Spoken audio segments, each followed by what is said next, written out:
Good evening, and welcome to the Marian Miner Cook Athenaeum. My name is Michael Grauske, and I am one of the Ath Fellows this year. Here tonight to discuss the intersection of personal narratives and facts in the context of political behavior is Larry Rosen, the president of Edison Research, a polling research firm which he co-founded in 1994. Edison Research is best known as the company that performs exit polls for all US elections for the National Election Pool. In particular, Edison is known for its groundbreaking media research series, The Infinite Dial, which tracks development in digital media and share of ear, which measures all audio usage across the United States.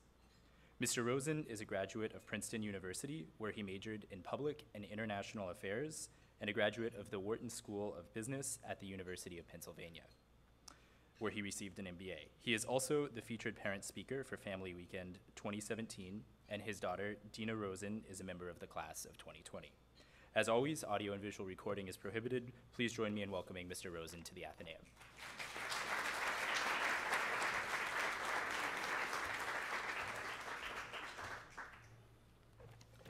Well, hello, good evening. Can you guys hear me? Okay, yep, good.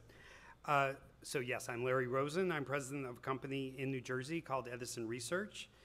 And I'll tell you about our company a little bit more today. And I'm very proud of the work that we have done and do at Edison. But I'm even prouder to be a CMC parent. As Michael just said, my daughter Dina is a first-year student here. Yay! So my topic today relates to the current political situation we find ourselves in, a world where for many people, data and science and information is conflicting with what people are experiencing in their lives or their intuition or just what they've been taught. But before we get to this, let me introduce you a bit to Edison Research and what we do there. We are what most people would call pollsters. But you know what? I should have taken my glass of water. Can I get a glass of water or a bottle or something? Oh, and a refill. Thank you so much. So we're pollsters, but I actually personally prefer, thank you so much. I personally prefer the term survey researchers or public opinion researchers. We are a fully nonpartisan company. We don't work on political campaigns or work for any party-affiliated associations. And we do work all over the world for dozens of businesses, foundations, government agencies, and NGOs. And as Michael said, we are best known as the company that does the exit polls for the American television networks on election days. When you watch TV on election night this past fall in November, even though if you watched NBC, they said according to our NBC exit poll, or CBS, they said according to our CBS exit poll. In point of fact, there's just one exit poll. Most people don't know that. So the networks brand the exit polls to themselves, but they all pool their money together and hire one company to do the exit polls. And we've had this contract since 2004. And so we've done each of the general elections for the midterms and the presidential years in each of those years. We've also done exit polls for political races all over the world in the kind of countries that you see on the list there. Now, when it comes to the exit polls, a lot of people concentrate on the projections, what you hear on election night. According to the exit polls, we're projecting that this person won this state. And as I was telling the young people at my table here, we did have a very, very strong sense that Trump was going to win before noon on election day. As the data started flowing in, it didn't look anything like we expected it to look. And we knew that Hillary was in big trouble very early in the day. But the real value of the exit polls isn't only from the projections, isn't just from election night coverage. It's in the analysis. It's in the ability to understand why the winner won and why the loser lost. And that's part of what I'll be talking about today. And here's a little video that shows some of what we do at Edison Research on the exit polls.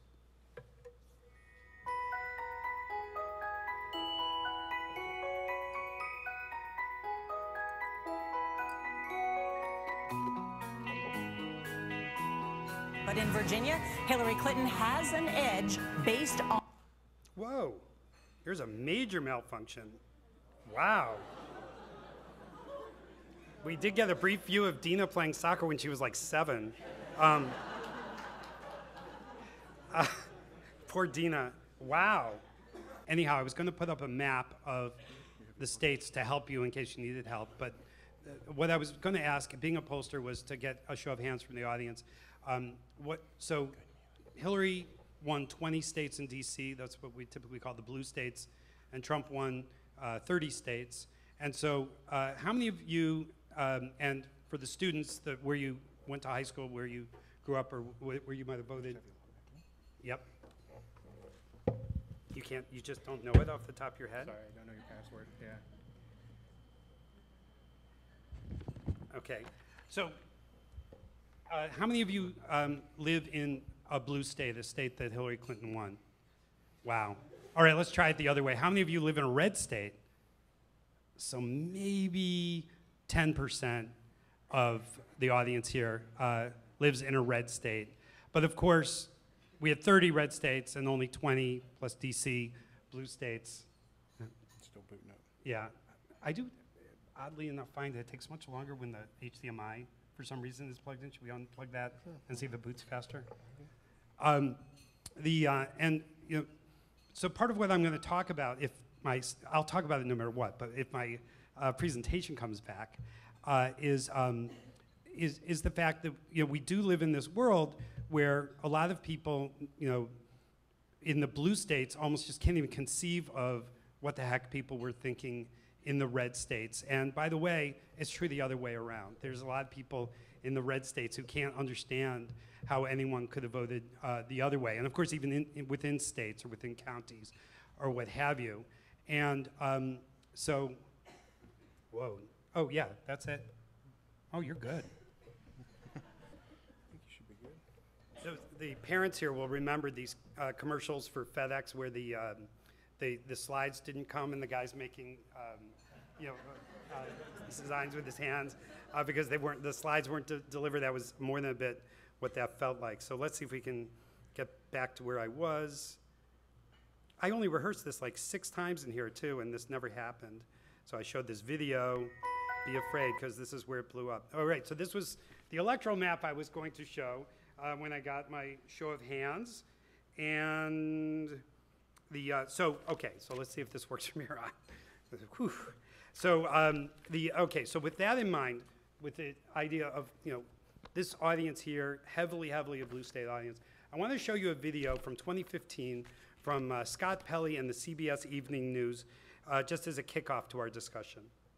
The Labor Department said today that the economy added 271,000 jobs in October, the strongest growth this year.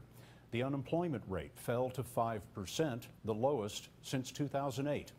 Our senior national correspondent, Anthony Mason, has some insight into all of this. Anthony? Scott, this was the best month for job growth since last November, led by the strongest hiring in construction in 8 months. Hiring for August and September were revised upwards as well. There were a lot of encouraging signs in this surprisingly strong report, especially wages, which are now up 2.5% over the past 12 months. That's the strongest growth since 2009.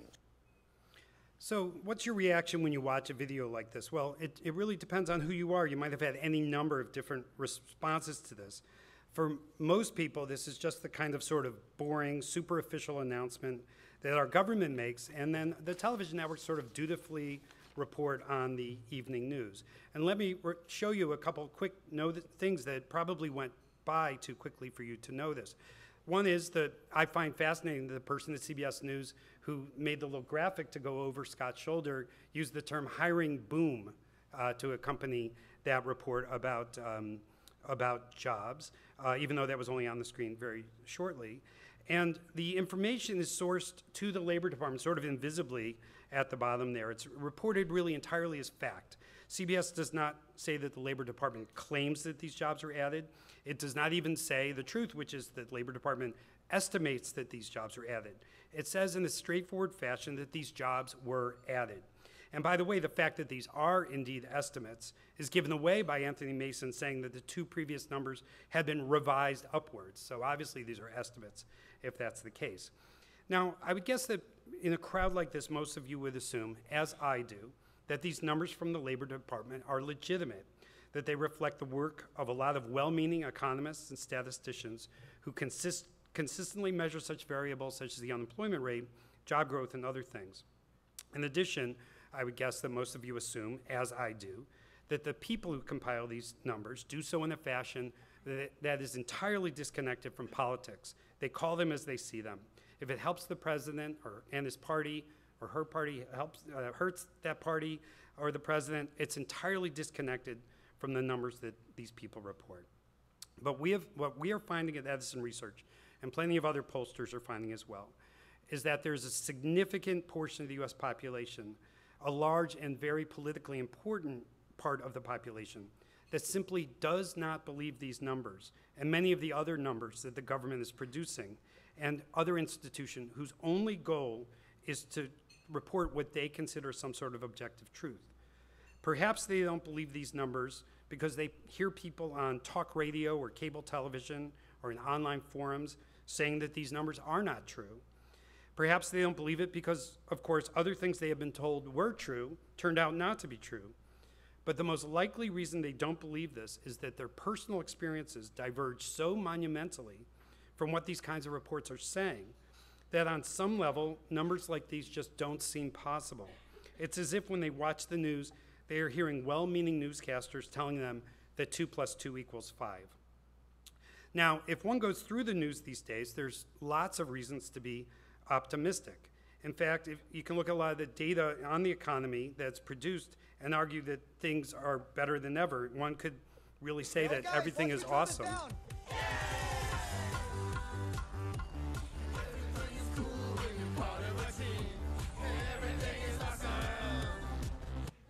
Now, why do I say everything is awesome? Well, let's look at some of the numbers.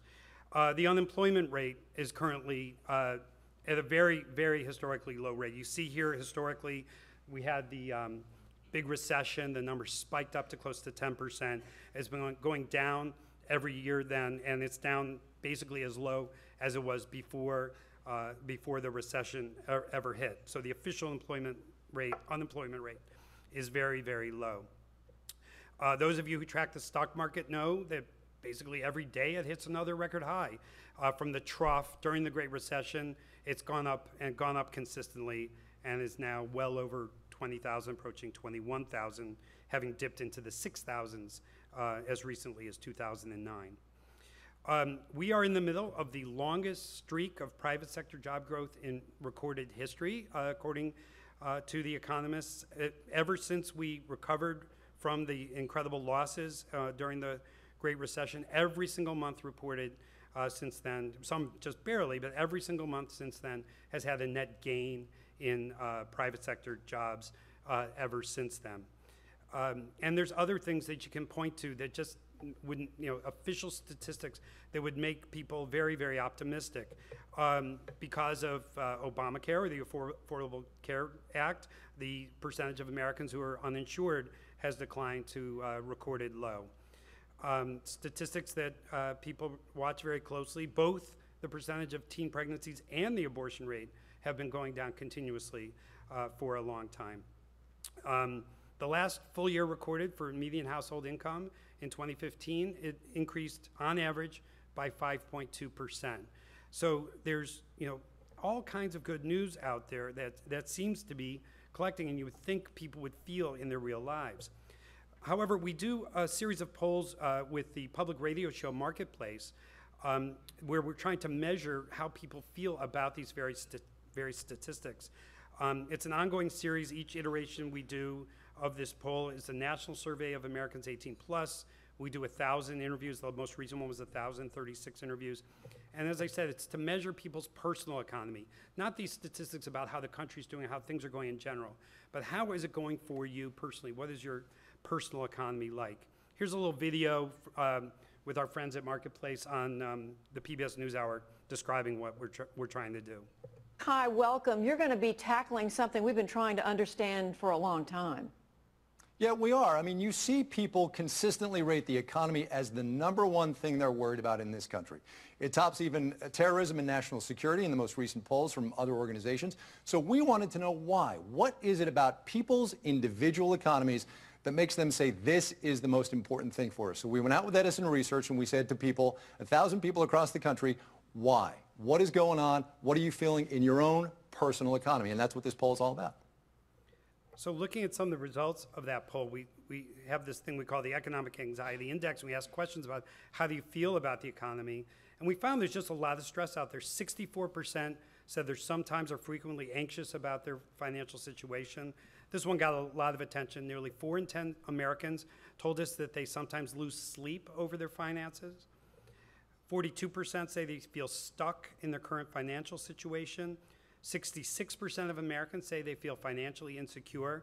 And a number that I thought was really pretty staggering, 64%, nearly 2 out of every 3 Americans told us that if they were hit with a surprise $1,000 expense, they wouldn't be able to pay it. They'd have to take on debt or go to a friend or family member for help, or have literally nowhere to turn. But nearly 2 out of every 3 Americans say that they're within $1,000 basically of turning negative in their lives, of having nowhere to go to pay it. And again, it shows that for a lot of people, they're skating sort of right on the edge financially. The reporters at Marketplace take this data and talk to people, and here's an example of one of the reports they did. This is a woman in her early 70s in Phoenix, Arizona, who they talked to. I don't know what, they're talking about, that the economy has leveled out. It hasn't leveled out for me. She works in an antique booth, renovates mobile homes, has a reverse mortgage, and gets some Social Security. But it's still not enough, which is why she sold her father's silver bolo ties, her mother's turquoise-studded necklace. I'm having to sell almost everything my parents gave me. So it's a lot of what's the kind of stuff that's going out on there, especially in red states like this woman in Arizona. And so we went deeper into the data, and we asked a question about the data I was showing at the beginning, these reports from the government about the economy. We asked people, how much do you trust that information? And we really got a pretty surprising result. While a majority of people did say that they trust data from the federal government, only 15%, you can see here in the dark blue, say they completely trust it. And the biggest chunk, 41%, say they somewhat trust data from the federal government. But a pretty significant number, 44% of Americans, said they either somewhat or do not at all trust the data that the federal government produces. So 44% of Americans take that kind of information that Anthony Mason was talking about on that report from CBS, and say, I don't believe it. I do not trust that information. And when you look at who says that, it really becomes interesting. So this is that 44%. The total, 44% say they don't trust the data. And let's look at what subgroups in particular say we don't trust the data. So as makes sense, if you're financially secure, you're more likely to trust this information because this positive data matches with what you're used to, what you're feeling in your life. But among the people, the 26% of people who say they're not financially secure, 62% of them say they do not trust the data that comes from the government. And this is the basic inherent conflict that we're saying, is the government says all this good, everything is awesome, and that's just not what these people are feeling. And it's true for so many similar things. People's personal situation, if their personal financial situation has gotten worse in the last year, they're vastly more likely to distrust this positive data that is coming from the federal government. Not surprisingly, it's correlated with income. People, the 41% of Americans who make less than $50,000 a year are more likely to distrust the data that comes from the government. And you see a very strong correlation by what people in the demography game would call educational attainment. The less education you've received, the more likely you are to distrust this data that comes from the government. And the only one that index is higher is people with a college degree or higher are more likely to trust this data. If you feel that good jobs are hard to find, which is the strong majority of Americans, you're much more likely to distrust this data that is trying to tell you that there's jobs all over the place. And if you look at it by party ID, by party identification, is really quite interesting. Democrats very likely to trust, and by the way, this was done late in the Obama administration. Democrats very likely to trust the data from the government. Republicans very likely to distrust the data from the government. But I think very importantly, independents as likely to say they distrust the data from the government as Republicans. And that probably proved to be a key factor in the presidential election. So again, Marketplace talked with people who don't trust this information, and here's a little clip from one of the stories they did where they asked people about it. There are a lot of reasons why people distrust economic statistics. The figure that's gotten the most attention this election cycle being the unemployment numbers. No, I don't believe them all the time, no. No, I don't. No. Danny Hollinger in Indiana, Donna Townsend in Nevada, Patricia Miner in Missouri. None of them put much stock in the official unemployment rate, which is currently at 5%. Now, if you ask people why, well, you do get some conspiracy theories about the Bureau of Labor Statistics. The BLS is an independent agency. They're as professional as they come. Jesse Rothstein is professor of economics at UC Berkeley. It's completely crazy to think that they're being manipulated. The president doesn't find out the numbers until the evening before. Yerington happens to be a very small town. There are no jobs, so my answer is no, I don't believe it. There's no real good jobs for folks. No factories, no nothing for them to work in. Donna Townsend in Yerington, Nevada, Patricia Miner in St. Louis, Missouri. Some people in areas where things aren't going well will look around and say, 5% unemployment? I don't see it. And so, again, that speaks to just this conflict where what people are experiencing and what the data is telling them are just not at all agreeing with them. So you might say, for these people, everything is apparently not awesome. I did not see this movie. The kids in my office told me this would make sense to at least some of you, the Lego movie. So anyhow, so why would they perhaps say that things are not awesome? Well, the unemployment rate is down and going down consistently, but that should be matched by this graph going up. This is the labor force participation rate. This is what percentage of people of working age are working. And you see that number came down during the recession and never went back up again. So people have not rejoined the workforce or tried to get jobs, and people have just stayed out of the workforce or quit on trying to get a job. So even while it's leveled out over the last few years, labor force participation, which should be inversely correlated with that unemployment rate, hasn't moved. There's such a huge factor in this country. This graph's a little hard to read, but basically it shows the correlation between education and income and unemployment. So people with advanced degrees, doctoral, professional, masters, their median income is vastly higher than average, and the less education you have, naturally, the less income you have. But on the right in the green shows that we really have two different unemployment rates. For people with advanced degrees, there's virtually no unemployment, or almost just unemployment maybe by choice at any given moment. But the less education you have, that's the jobs that really have largely disappeared in this country, jobs that don't require the advanced level of education, manufacturing, construction, et cetera. And so there's much higher unemployment for people with less education. Amazing piece of statistics from the National Academy of Sciences. Life expectancy has been going up for decades and decades, and it continues to increase for the richest 20% of Americans. But for the first time in U.S. history, life expectancy is actually falling for a significant chunk of the U.S. population, the poorest 20%. The two biggest contributing factors with that are the heroin/opioid addiction and suicide, sadly. And so all of a sudden there's this big chunk of the American population whose life expectancy is dropping, in defiance of historical trends. And a big factor in all of this is U.S. manufacturing jobs. If you just go back to 1980, there were over 19 million manufacturing jobs in the United States, and you see the numbers have sort of bobbled down over time, but they've really gone down since 2000. And while they've bounced up a little bit since the end of the recession, they're nowhere near the level that they once were. And in fact, there's been huge losses over the last 17 years, over 1 million jobs lost in just 5 states: Ohio, Michigan, Pennsylvania, Indiana, and Wisconsin. And those of you who paid attention to the surprise results of November 8th of this past year, those 5 states might mean something to you when you look at these states that have had such massive losses in manufacturing jobs.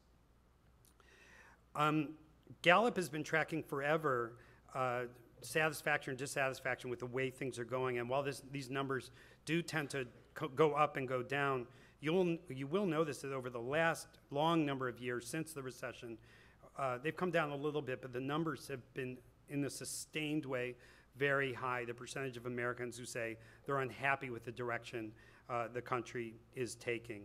And so there's just a lot of angst out there in the U.S. population.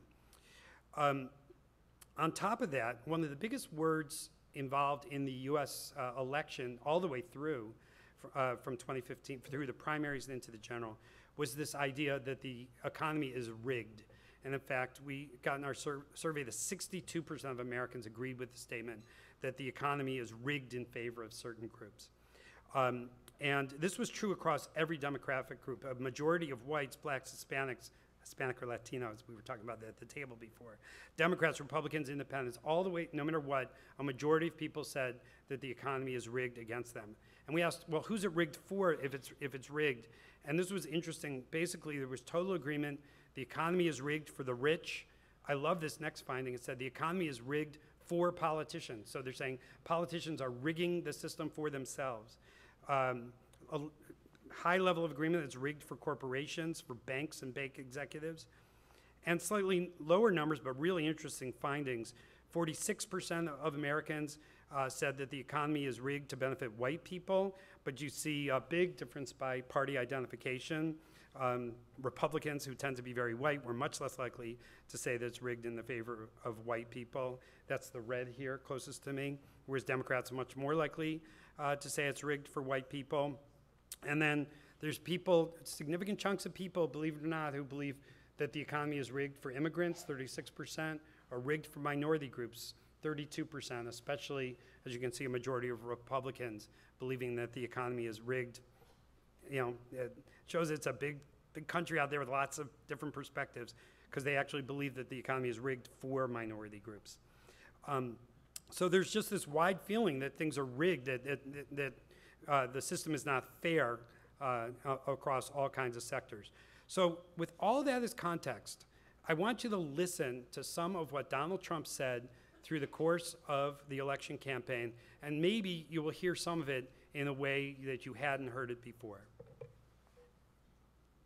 I have visited the laid-off factory workers and the communities crushed by our horrible and unfair trade deals.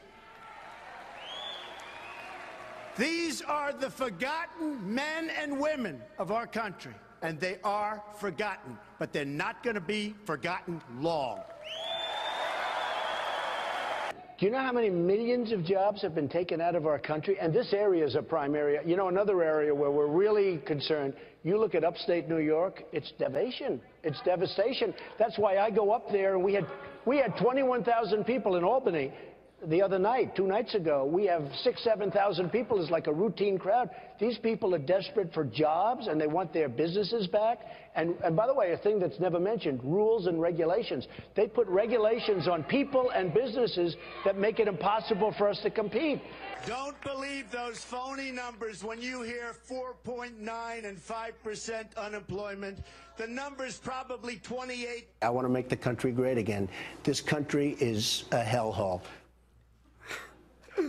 So, you know, it's easy to focus in on his unique style, and you know, if I had cued you to the right hand, you would have not heard a word he said, because all you would have seen was those weird right hand gestures and things like that. But you know, he probably was speaking to very, very, very few people in this room. But I hope that the data I'm showing you shows you that he was speaking to a lot of people in this country, and many of us could not hear that, but he was heard by a lot of people, and I hope you have a new perspective on this. Now, there was another politician who also spoke to the kinds of things I'm talking about, and so I'm going to test all you smart people here. recognizes this quote, and who can tell me who said this? There are people who feel that the government has let them down, the economy has let them down. No one cares about them. Nobody worries about what happens to their lives and their futures, and they're just desperate for change. It doesn't really even matter where it comes from.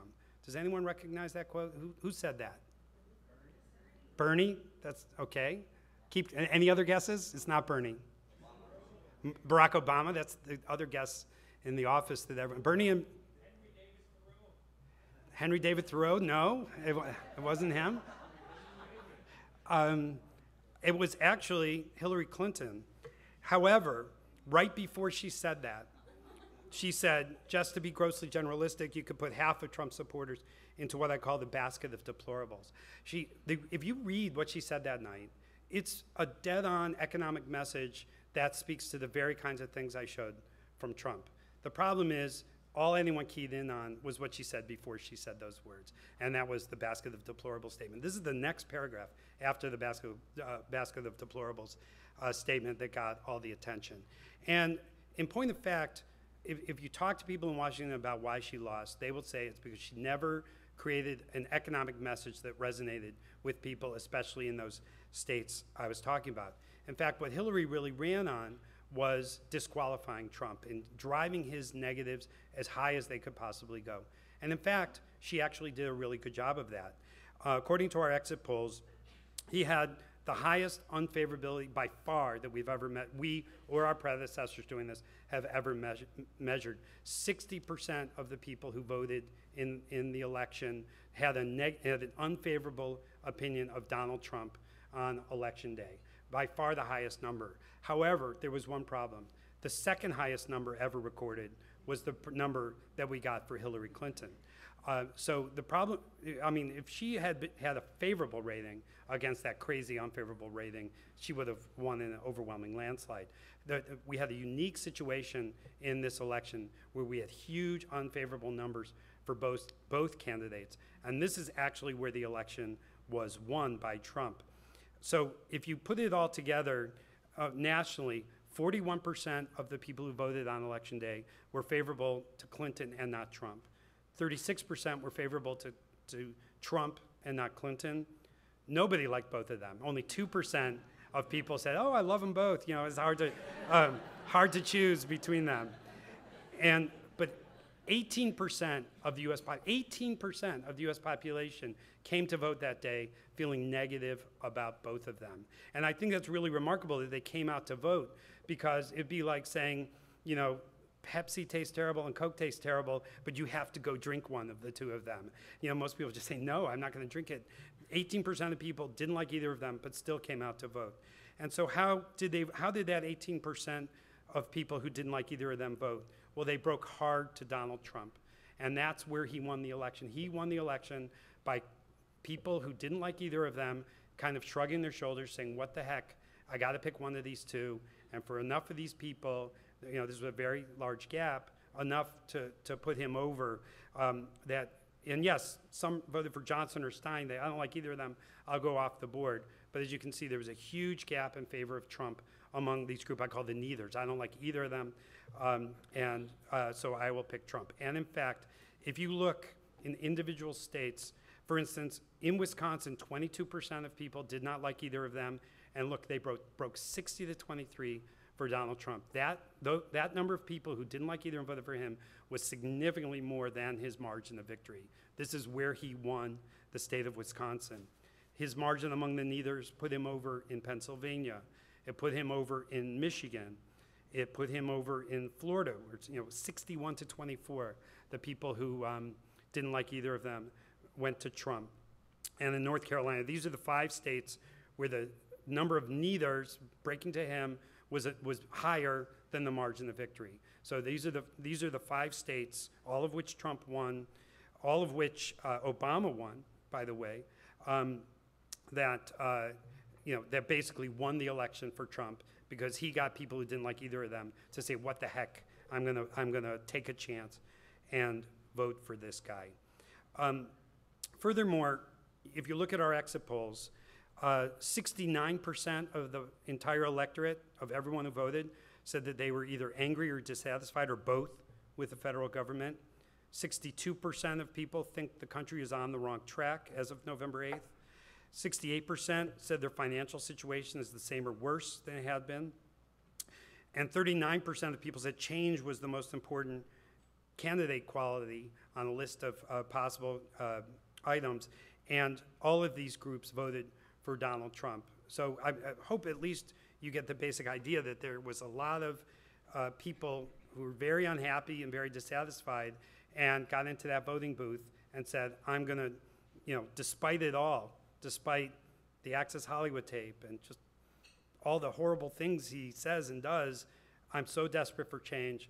And by the way, plenty of these people voted for Obama 4 and 8 years ago, but I'm going to vote. And by the way, so the woman who put this together in my office, I said, oh, come on, Mary, that picture's ridiculous. Why are you trolling him with that? She said, that's the official White House picture on the website, believe it or not.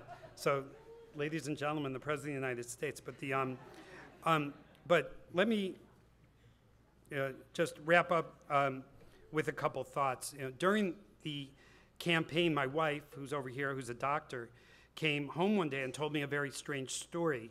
One of the nurses at the hospital had asserted confidently to her that President Obama had banned the recital of the Pledge of Allegiance in all American classrooms. Could that be true? Now, I immediately told her this was absurd, and it took about 30 seconds to Google it and determine that this was a piece of what we would come to know as fake news before the term was well known. And despite this being dated December 11th, this is way older than that. It's just where I could find it on the internet.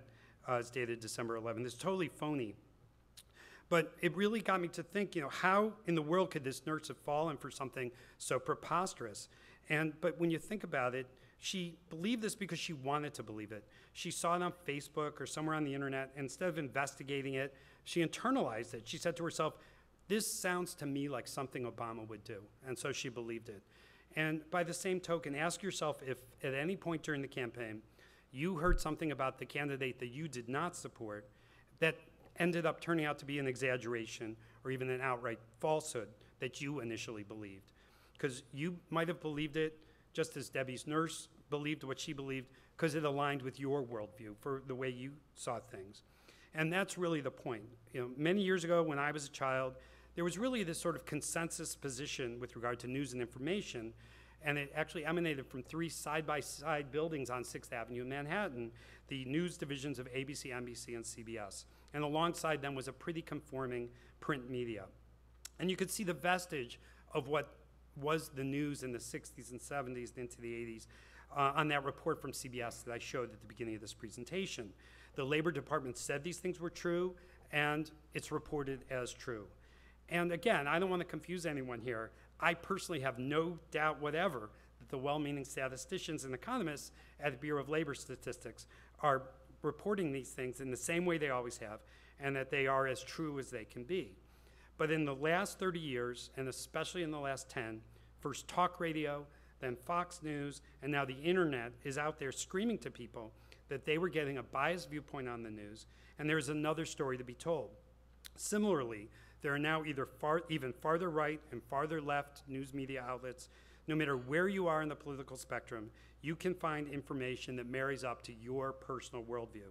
And truth, such as it exists, can quickly and regularly get lost. And if you're kind of aghast that people don't believe these things that are sort of factual, think about this. Now, I'll go through a list of things. Some of you will know all of them. Some of you won't know some of these. But there's sort of a bipartisan list of cases where our federal government lied to us, and I could make it a much longer list. But if you're old enough, you'll remember Francis Gary Powers and the U-2 spy plane, and the first response of President Eisenhower was to completely lie about what was going on there until he was forced to the truth. The Pentagon Papers basically revealed that everything we were told by Kennedy and then Johnson and then Nixon about Vietnam was largely a pack of lies. The Gulf of Tonkin incident was almost assuredly a lie. President Nixon said, "I am not a crook," and that plainly was a lie. I shouldn't have left out Reagan. I shouldn't have left out Reagan and Iran-Contra and things like that. President Clinton taught us a whole new kind of lie, you know, the sort of sort of truthful because we hadn't really caught on to what he was doing yet lie. Like I did not have sexual relations with that woman, or I did not inhale, or I did not have a 12-year affair with Jennifer Flowers, and things like that. He had a skill for lying that was quite unique. Of course, George W. Bush, the link between Saddam Hussein and al-Qaeda was complete fiction. And President Obama campaigned for re-election in 2012 by every account, knowing full well that when he said, if you like your plan, you can keep your plan, knowing full well that was a lie and repeating it over and over again. And I could pick probably every president from Washington on down and list the lies. But the media is no longer conforming and just reporting these things in the way they once did. They're now making, someone along the line is going to point these things out as lies. And so with all that in mind, you could build a significant case to wonder why anyone ever believes anything that comes from the federal government. But I want you to finish up by considering a few points. First of all, I personally cannot defend Donald Trump. I will defend many of the people who voted for him. I know from you guys who overwhelmingly live in blue states, it's hard to imagine how anyone could listen to him and consider what he was saying and that he could flip people over to vote for him. But in the states he needed, in these Rust Belt, especially these Rust Belt states of the upper Midwest, he pushed himself over the top by speaking in terms that they heard and really cared about. Now, you can choose to believe that they voted for Trump because they are racist or sexist or homophobic or et cetera. But bear in mind, as I said before, millions of these very same people voted for Obama. And it's hard to believe that they rediscovered their racism after voting for Obama when they voted for Trump. I think they were voting for change that they hoped for with Obama and they continue to hope for, and they chose to vote for Trump. The other narrative, and one that really persists, is people voted for him because they are stupid. Well, I beg you to think about that argument and put a little more thought into it if that's what you think. At least understand the distinction between less educated and stupid is not necessarily the same thing. Ask yourself if you're being fair in that sense. But the overwhelming information is that voting behavior is largely driven by economics. And voting for the candidate that you think has your economic interests at heart, I would argue, is not stupid. We can argue whether that's the right thing and whether his policy ideas are good policy ideas. But I encourage you not to fall into the easy trap of just labeling people as stupid because they voted the way they did. I hope this data, if you believe my data, at least gets you to a place where you understand why many people did vote for the guy. But I think here's the important second point. It's now Trump's government. Whoops, I didn't want to show that yet. I'm going to show it anyway. Okay. It's now Trump's government. He's now in charge, and now information comes from his government. As the book of Hosea says, they that sow the wind shall reap the whirlwind. Just this past Wednesday, this was the headline in the Wall Street Journal. Latest data signals solid momentum for the U.S. economy. Trump ran for president arguing that the very information in this report was bogus and possibly being manipulated by the Obama administration. Now, today, why should anyone on either side of the aisle believe this information? Those who elected Trump have already shown they don't buy this kind of information, and those who don't trust Trump have no reason to accept the purity of such numbers either. So to the students here, much of what you're here in college to do is to struggle with questions of truth, with what they call the epistemological problems.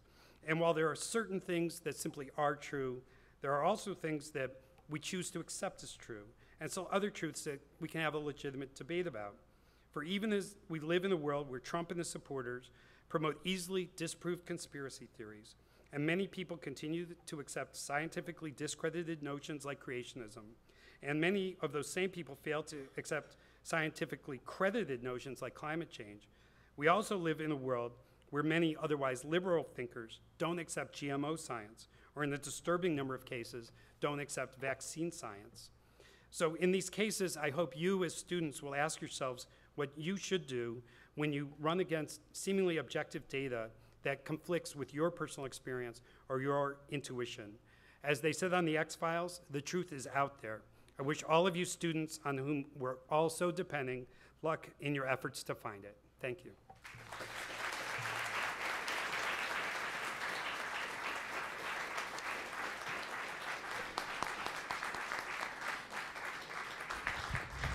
We'll now have time for questions and answers. If you'd like to ask a question, please raise your hand, and Sarah or I will come to you.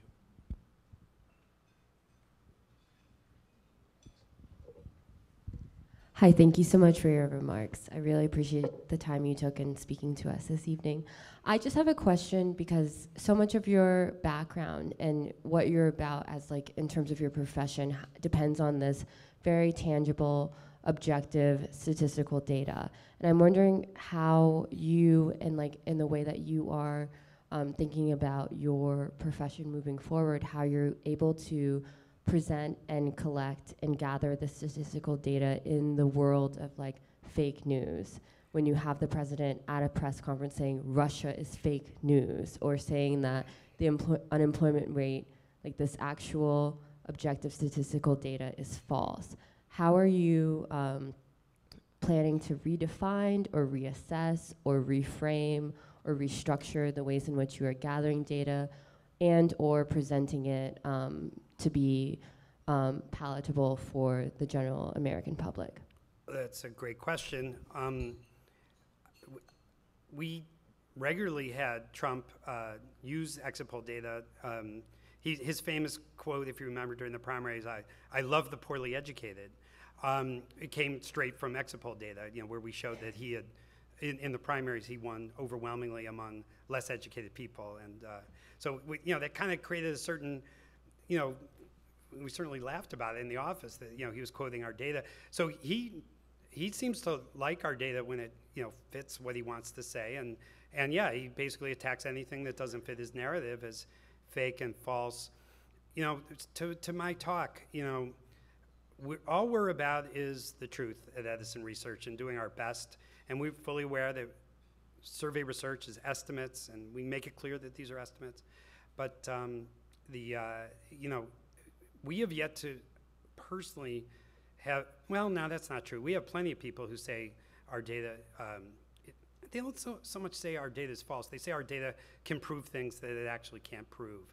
So after every close election, we have people say, oh, the exit polls can prove that the person who lost actually won, and things like that. And that's actually not true. Exit polls are just small sample surveys, and they're not nearly as accurate as the actual vote count. So you can hear me fumbling and trying to come up with an answer because your question was so tricky and hard that I don't know that I have one. But I do know that we're very committed to the truth as best as we understand it. And I do think that's going to be one of the true challenges of, as long as this guy's our president, is sort of getting people to have a good sense for what is the truth. But there's a lot of people out there fighting that truth battle right now. The fact checkers and certainly the mainstream media or whatever is out there very aggressively trying to make sure that people, they're listening very closely to what he's saying and trying to counter it as best they can. So it's a very interesting time. I don't know that we've yet fully come to terms at our company with how that's going to affect us, but it's a really good question. Thank you so much for your speech tonight. Great to hear from a fellow Highland Parker. Yes, my question is, HBHS, fight on. So the question is, the State Department declares that 2% is the threshold for what is to be considered a legitimate or authentic election. Yet in states like North Carolina, Michigan, and Florida, we saw exit polls vary from the actual vote upwards of 5%. Is this one, do you question the legitimacy of or the efficacy of exit polls, or do you question the legitimacy of the actual election?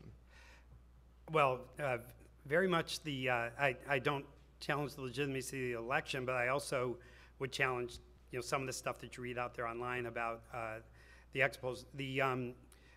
We're putting out estimates all day long, and sometimes early numbers get out there and get reported that the vote will change during the course of the day, and because different groups will vote earlier in the day, in the middle of the day, later in the day.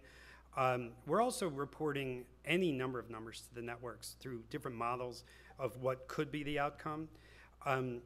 To explain it in as quick a way as possible, the typical telephone survey these days has a response rate in the single digits. It's literally like 8 or 9% of people respond. They're still shockingly predictive, but despite being so small. The exit polls, we have a response rate that's vastly higher. We'll get 45 to 50% of people to respond to the exit polls, but we still have the 50 to 55% of people who will not respond. And we can do analysis of who those people are. We record if someone refuses the exit poll, are they male or female? We have 3 broad age groups, and we'll place them into. We'll record as best as the interviewer can determine the ethnic background of that person, and we can try to make an adjustment based on if there's a bias in who's refusing the exit poll. But what we don't get people, unfortunately, to do is to walk out of the polling place with a big D or R like stamped onto their forehead. And so what we will run into is what we call differential non-response. Basically, Democrats are much more likely to say yes to the exit poll than Republicans. Now, we make adjustments for that, but we don't always know exactly how much of an adjustment to make for that. So that's where our estimates are not perfect. But the basic answer to your question is that, there's a lot of conspiracy, as I said before, there's a lot of conspiracy theorists who want to believe that we have the truth, and that, we know that the loser actually won, but we're not, whatever. Karl Rove has shut us down and stopped us from telling it. And as I like to say, I'll happily sell out democracy, but my price is so high that if I had done it, I would not be here with you guys today. I would be on my private island somewhere because my cost for selling out democracy is really, really high. That was meant to be a joke. I couldn't tell if anyone had any idea. We can't prove that someone didn't steal an election. We do not have the data that shows that someone stole an election. That doesn't mean that someone didn't steal the election, just that exit polls can't prove it. They're just not that accurate in terms of close elections. You should take heart if you believe them in the recounts in Wisconsin and the parts of Pennsylvania that recounted, where the actual result after recount was within a couple hundred votes of what the initial result was. So I do believe we generally have free and fair elections, and yes, there's a lot of people who want to believe that they're hacked and et cetera, but I'm pretty skeptical about that. I think they're generally pretty free and fair. Who's next? Where's the microphone? Thank you. It was fascinating and revealing. And I wonder, you've got a pretty clear idea of people's view of government statistics. Have you asked how they feel about Edison's numbers or presented by the networks? What's the credibility of your own numbers, and how do you feel about that? It's probably worse because the credibility of the networks is so poor. And so it's very similar to what I'm saying about these guys at BLS, doing their best to put out numbers that they believe are as truthful as possible. But there's just been such a tearing down of experts of any kind in any field that no one seems to believe anything about anything these days. So we've not asked that. It's a great idea for a question, and I think we would probably start sobbing when we saw the results because our network clients' images are not very strong, and that's actually helping President Trump in this campaign against the networks. Is that he's attacking a very unpopular, a group that's not very popular either. But that's a great idea. We should think about even how to do it.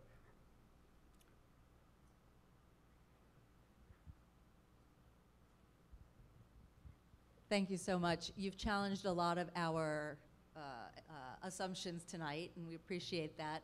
I actually have 2 questions, and one is we make assumptions about information choices, where people get their news from. Is there any polling that's been done that analyzes the data based on where people get their news from?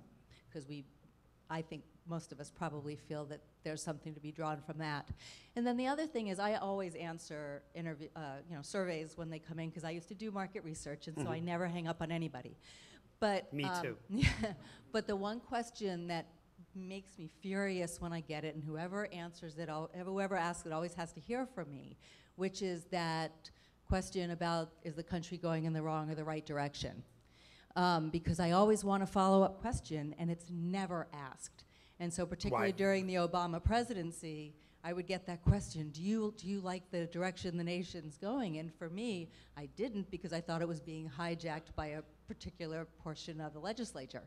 And, but nobody ever asked why. They just used it, and I would see it on, I would see it on the news. Everybody thinks the world's ending, and so why are there no follow-up questions? All right, so while I'm still remembering your first question, we've done some of that, but if you're familiar with the Pew Center, they do very extensive, thank goodness for the Pew family that endowed, like, just unlimited budgets that the Pew Center can do amazing, amazing research. So if that's a topic of interest, just Google, and they put it all out there. So just Google Pew, and they do extensive work on research about journalism. And to your first question, your second point about right direction, wrong track. Well, there's a funny story about, so Gallup has been asking this question, do you believe the country is going in the right direction or is it off on the wrong track?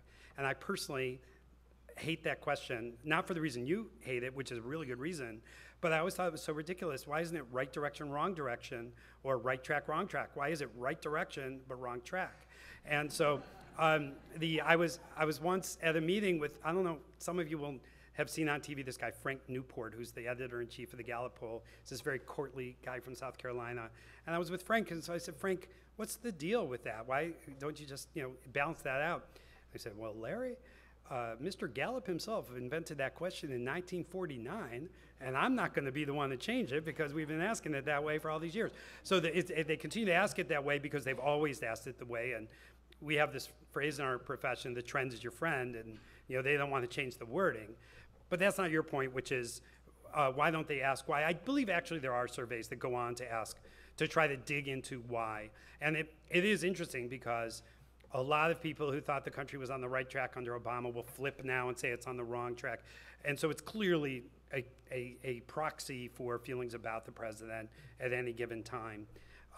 And yeah, it's a question, like I said, the trend is your friend. The Gallup poll's been asking it forever. A lot of other pollsters ask it too. And there should be more analysis of why and not just that it's the case. Thanks for your talk there. Of course. A lot of the concerns that you identified among Trump voters in the Rust Belt about economic situations were also things that Bernie Sanders spoke to a lot. So I was wondering if you could just speak more to the Sanders phenomenon, if you could speculate about what you think would have happened if he was the nominee, and just like where you see that segment of the voter bloc going. Yeah, I'm asked that question, the what would have happened, the alternative history question a lot. Of course, we'll never know, for sure. The Dodge answer that I have, in terms of what I truly believe, is that, assuming what we think we know, is that had Joe Biden been the nominee, he would have had a phenomenal chance of getting elected. Because I actually think that deplorables thing was a huge factor. The fact that she kind of said, if you're not voting for me, by definition, you are a racist, homophobic. I forget the list was like 12 things, racist, homophobic, xenophobic, blah, blah, blah, all these things in a row. And I think all over parts of this country, first people went to their dictionaries to figure out what a deplorable was as a noun. But second of all, basically said, screw you, don't accuse me of that. And Bill Clinton was raised as a deplorable. And so he never lost the ability to talk to and connect. Look back at the 1992 election and look at what states he carried. Arkansas, Tennessee, West Virginia, states that's inconceivable would vote for a Democrat today. And Joe Biden, in my opinion, also he never got rich off of politics. He always maintained that Scranton angle that he had and always seemed to connect to the deplorables. So Biden, I feel really confident about, would have won, again, assuming what we think we know. Bernie Sanders is a really complicated case, of course. He's so, the norms were all blown up in 2016 on everything, but put through your computer a 74-year-old Jewish guy with a thick Brooklyn accent who's never registered as a Democrat in his life and represents a ridiculous state in the northeastern corner of the country, and it's just like you can't compute that this guy could. But then again, you can't compute that the guy we elected could possibly be president either. So, I mean, as I said, the norms were just completely obliterated. There was this weird bend in the universe, though, where Trump and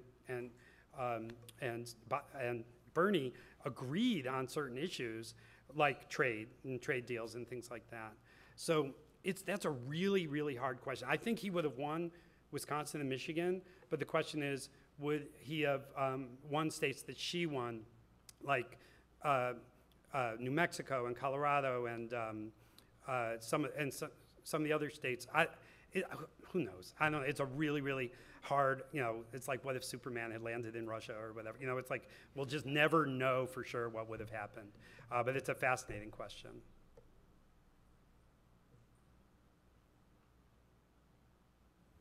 Please don't ask what would have happened if Superman had landed in Russia. Hi, thank you again for speaking with us. My question was sort of thinking about what you said about how a lot of people in certain demographics and areas and things didn't believe the news because it didn't line up with their personal perspective. And on that, what is the data you've seen, or if you haven't seen it yet, you project to see with that, the response from those people about the sort of authoritarian vein that we've kind of heard about? I think one of the advisors said, like, now we should only listen to news that's comes from Trump, and things that are very sort of strange, and it seems that those leaders representing those populations and those people would have never said something like that. And how are those people responding to that? Yeah, there's not a lot of polling yet. I mean, there's a real fixation on his approval rating, which is early and extremely low for a new president. But we elected a guy, as I showed, with massive unfavorable ratings. No one should be surprised that he has massive unfavorable ratings. We elected him with that.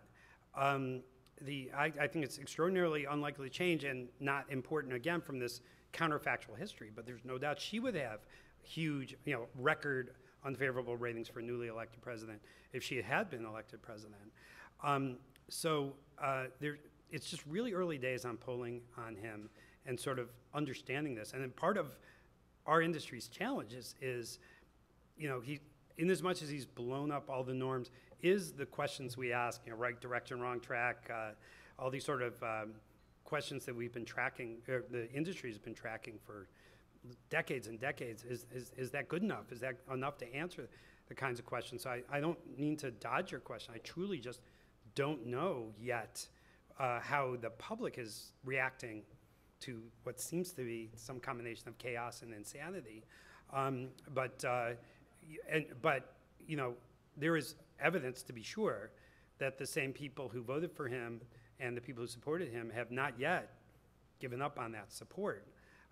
In fact, just get out of Claremont, California, go to certain parts of the country, and you'll hear people very vigorously say he's doing an amazing job. Yes, believe it or not, people saying that he's doing an amazing job. He's getting things done. He's draining the swamp. He's cleaning out all the stuff he inherited.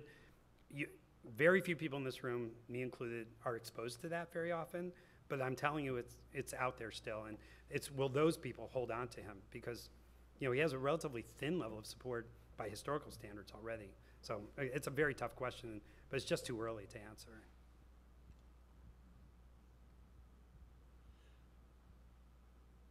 You said that at 12 noon on Election Day, you could see evidence that things were going a different way. In your business, which is completely results oriented, are you concerned that the networks are going to turn to you and say, Larry, what are you doing to us? You killed us. And I'm sorry, in what sense did we kill him? In terms of giving the information of polling and all the surveys, and then those surveys turned out to be inaccurate? Well, they won't blame us for that, luckily. I was anticipating, so I will assume you're asking about all the pre-election pollsters. The number one question I was anticipating tonight. A couple things to mention. The polling industry is an extremely collegial industry. We all work together. We all meet together. We all discuss what goes right and what goes wrong, methodological changes, all the endless difficulties in collecting data. And there already is going on a very vigorous discussion of what happened, and that will continue to go on.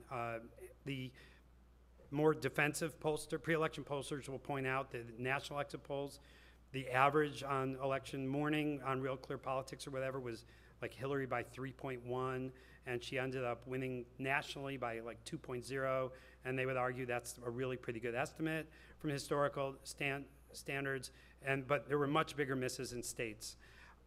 There's a parallel issue, which is these polling aggregators, which probably everyone here would go on to 538.com or the Upshot on New York Times or Huffington Post aggregator, or sad to say, this professor of biotechnology or whatever at Princeton, Sam Wong, my alma mater, who deeply embarrassed the university with his horrible predictions. But you know, he should stick to biology. But the polling aggregators really blew it, as in my opinion, much worse than the pollsters blew it.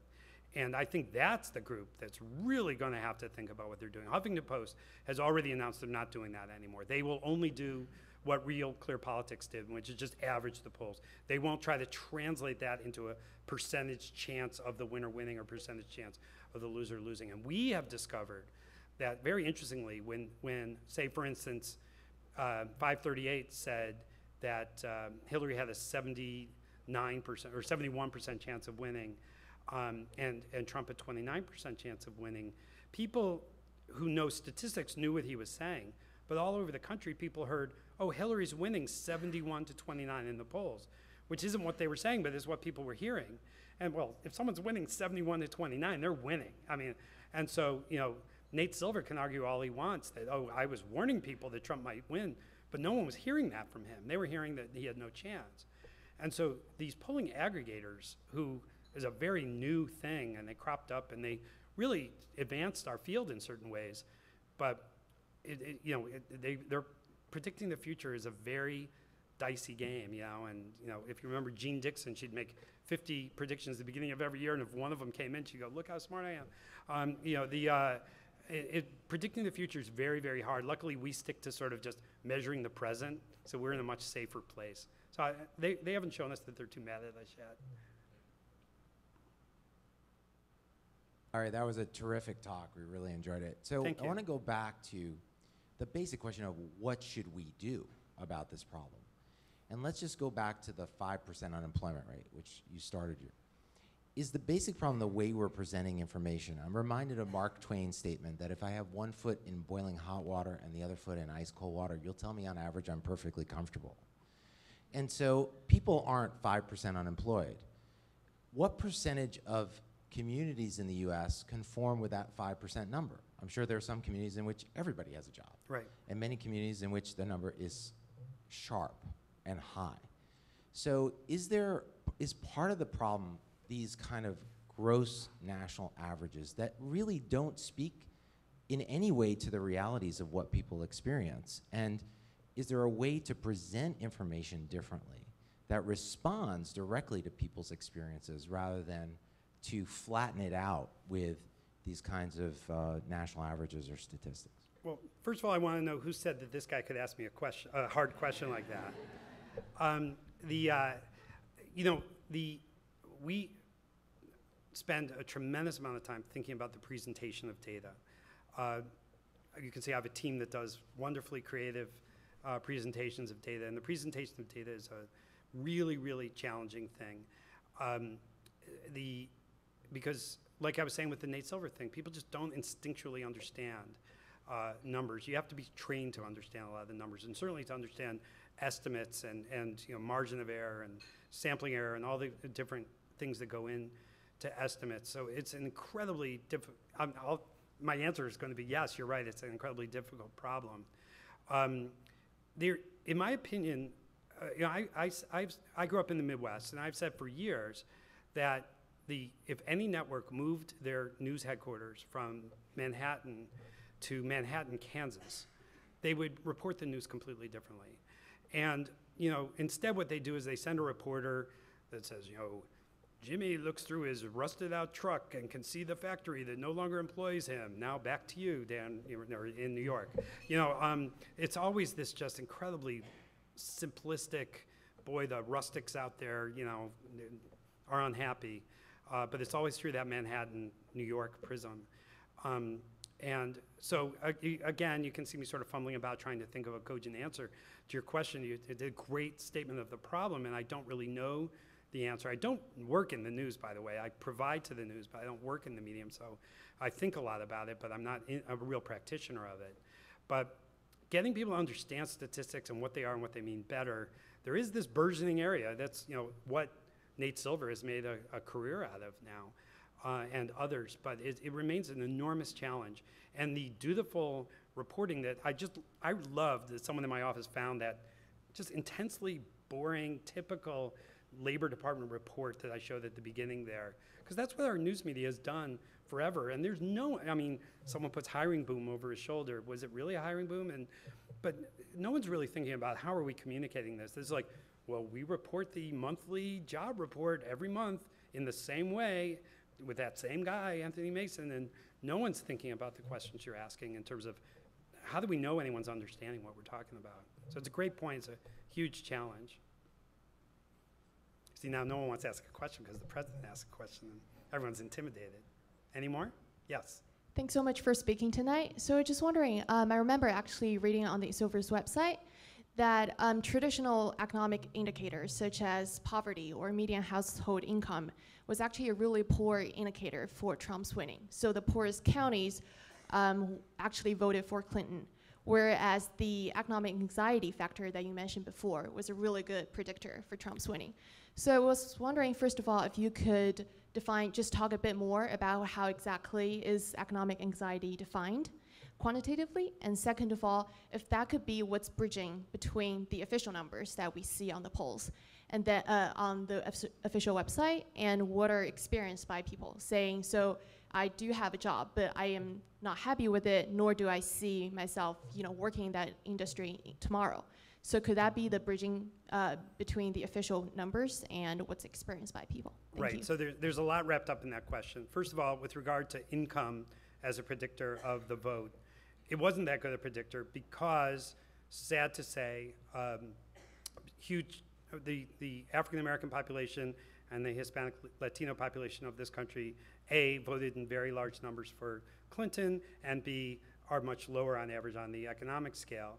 So where you see it is with whites. If you isolate whites who are lower on the income scale voted overwhelmingly for Trump, but it was balanced out at the total on the people with lower incomes by the Black and Hispanic vote for Clinton. So you're absolutely correct in the premise of your question that income itself was not the best predictor, but it's really because race gets wrapped in there. If you isolate whites, it absolutely was a huge predictor of the outcome.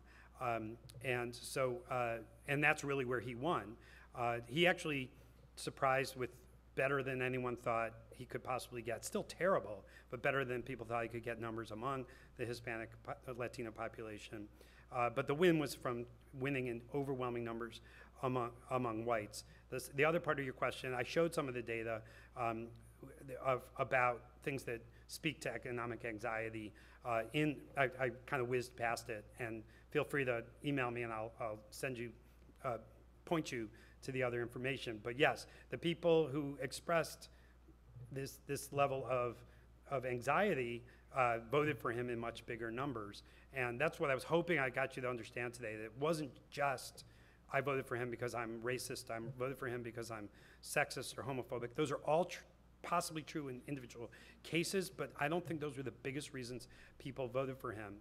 I think it was more that he spoke to them on an economic level, and enough people were willing to say, I'm going to take a chance with this guy because I don't like her either. And that was the big factor. Now that I said the word though, I do want to bring up sexism because I'm asked about that a lot as well. I have no doubt whatsoever that sexism was a significant factor in her losing. But no one will convince me that sexism is more pervasive, and maybe you guys are going to totally disagree with this, but that sexism is more pervasive than racism in the United States. And the challenge of an alternative candidate, if you will, someone who is trying to be the first in category to be elected, is to be so great that you overcome the negative effects of racism/sexism. And we saw what a mind-bendingly brilliant candidate can do, overcoming, in my opinion, something that's vastly stronger, a stronger element in American society, which is racism, on the strength of his talent.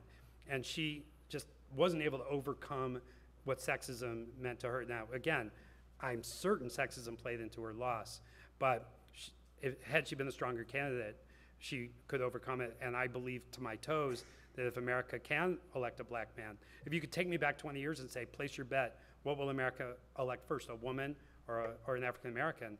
I would have bet the woman, and, with very strong odds, and I would have been wrong.